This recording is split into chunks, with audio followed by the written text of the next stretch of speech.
नमस्कार. मोरजी जे केसाच्या संदर्भात आमकां सध्या अपडेट मेळटा. अपडेट अशें आसा की 3 जाणांक पुलिसान अरेस्ट केल्ले आसा. तातूंत लोकेश पटस्वामी, सुपरवायझर रोहित कुमार प्रजापती आणि विजी सुपान हे 3 जाणांक सध्या अरेस्ट करपाक आयल्या आणि काल सांजे स्थानीक आमदार जीत आरोलकर हांच्यांनी त्या घरा ज्या उमाकांत खोत हांच्या घरा विजीट केल्या आणि तांकां आश्वासनां दिल्या हांगा कोणाची दादागिरी चलची ना. जर कोण हांगा अशें करतात जाल्यार तांचेर कारवाय जातली आणि हेची सखोल कारवाय जातली आणि उमाकांत खोत हांच्या फॅमिलीक न्याय मेळोवन दितले अशें तांच्यांनी आश्वासन दिल्लें आसा. सोशल एक्टिविस्ट आणि हेर जे पक्ष आसात तांचे अपोजिशन पक्ष हांचे जे लिडर आसात पोलीस स्टेशनार येवन तांच्यांनी डिमांड केल्या की बेगिनात बेगीन जे आरोपी आसात तांकां ताब्यात घेवचे आणि तांचेर कारवाय जावची अशें मागणी केल्लेले आसात. पोलिसांनी सांगलेल्या प्रमाणे आमकां FIR कॉपी मेळिल्ली आहा आणि हांव सगळ्यांचे धन्यवाद म्हणटा.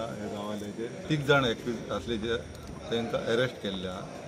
सो आमी बॉडी घेता. प्रुडंटा खातीर पेडणेच्यान मकबूल माळगीमनी.